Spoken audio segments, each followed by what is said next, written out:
3 days is all it takes to experience one of the most photographed landscapes in North America. And if you plan this trip the wrong way, you will spend half of it stuck in traffic, waiting in a line for a parking spot that filled up before 7 in the morning, or missing the exact window when the light on these red rocks turns from orange to gold. This is the itinerary that avoids all of that. Every hotel, tour, and activity mentioned in this video is linked in the description box below. So before we get into day 1, take a moment to check that out.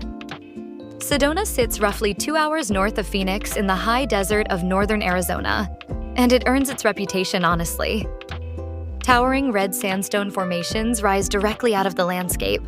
Hiking trails wind through canyons that glow orange at sunrise, and travelers drawn to wellness, photography, or simply a slower pace find something here that few other destinations in the country can match. This itinerary is built for the traveler who wants a premium, well-paced weekend without wasting time untangling logistics.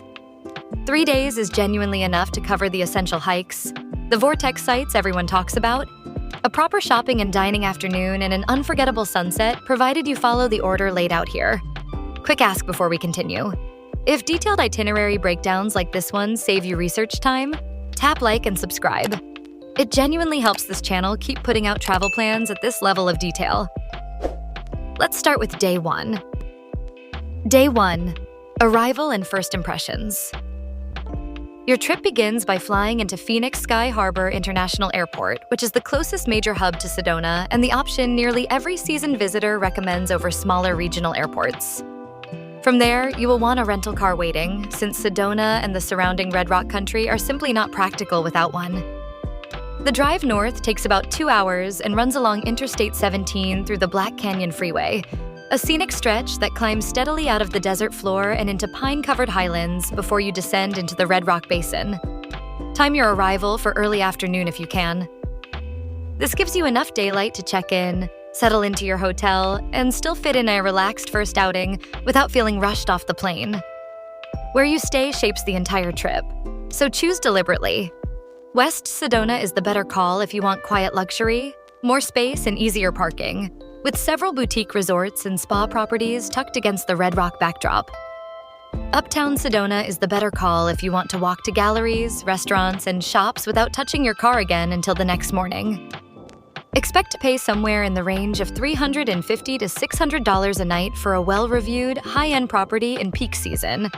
And understand that both areas put you within 15 to 20 minutes of nearly everything on this itinerary, so there is no wrong answer, only a preference. Once you are checked in, ease into the destination rather than diving straight into a strenuous hike on travel day. The Chapel of the Holy Cross is the ideal first stop. It is a striking piece of architecture built directly into the Red Rock Cliffs south of Uptown, and it takes about 30 to 45 minutes to visit, including the short walk up and time to take in the views from the terrace. It is free to enter, lightly trafficked compared to the trailheads you will hit tomorrow, and it gives you your first real look at the landscape without demanding much physical effort after a flight and a long drive. For dinner, aim for an upscale restaurant that leans into Southwestern cuisine. Think elevated takes on dishes built around local chiles, mesquite grilling, and regional produce. Several of the top-rated spots in West Sedona and Uptown require reservations at least a few days ahead during peak season, so book that before you land rather than after. This sets the tone for the rest of the trip. Go to bed early tonight because day 2 starts before sunrise. Day 2. Hikes and high-energy vortexes. Day 2 is the core of this itinerary, and it revolves around hikes and the vortex sites Sedona is famous for. Set your alarm early, because the single most important logistics decision of your entire trip happens in the first hour of this day. Devil's Bridge is the most photographed natural arch in Sedona, and it is also the single most crowded trailhead in the region by mid-morning.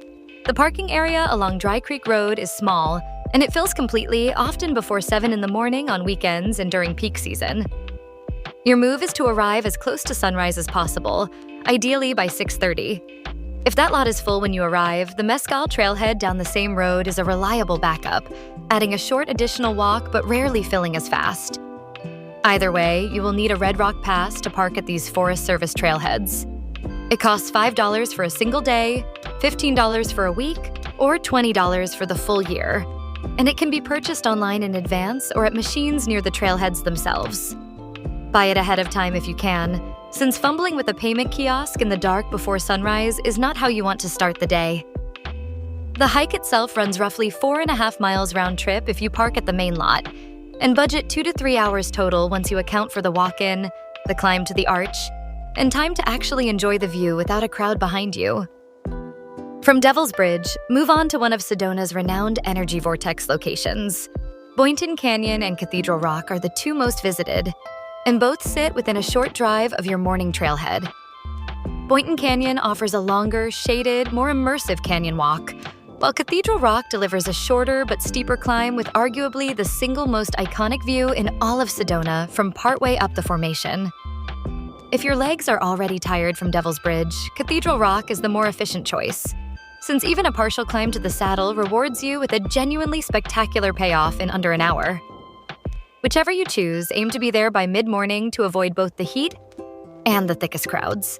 By early afternoon, shift gears entirely. Head to Tlaquepaque Arts and Shopping Village, a Spanish colonial-style arts complex with cobblestone walkways, courtyards, and galleries that make for a relaxed 2 to 3 hour stop after a physically demanding morning.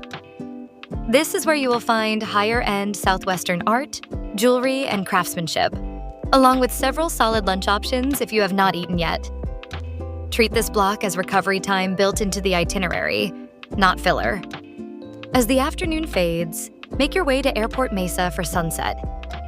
This is one of the most reliable and accessible spots in Sedona to watch the red rocks shift into deep orange and gold as the light drops. And it happens to be another recognized vortex site, giving you a natural bookend to the day. Arrive at least 30 minutes before sunset to claim a good spot along the overlook, since this location draws a crowd every single evening regardless of season. For dinner, consider a restaurant along Oak Creek for a change of scenery. Several properties here offer patio seating with the creek running just below you, and the fine dining scene in this corridor tends to be quieter and more intimate than what you will find in the busier parts of town. This is a good night to slow down, since Day 3 starts with checkout and a drive. Day 3. Checkout and departure. Day 3 is built around a graceful exit rather than another full day of activity. Plan an early checkout from your resort, ideally by 10 in the morning, so you have breathing room before your departure flight without feeling like the day is a sprint to the airport. With the time you have left, a scenic drive through Oak Creek Canyon towards Slide Rock State Park is the strongest option if you want one more outdoor experience before heading south. The drive itself, along Highway 89A, is considered one of the most beautiful stretches of road in Arizona, winding through towering canyon walls and dense forest that feels completely different from the red rock basin you just spent 2 days in. Slide Rock State Park charges a modest entrance fee and offers natural rock chutes carved by the creek, worth an hour or two if you want a lighter, more playful activity to close out the trip. If you would rather stay off your feet, a guided pink Jeep tour is the better alternative, giving you access to backcountry terrain and additional vortex sites without any hiking required, typically running 2 to 3 hours depending on the route you choose.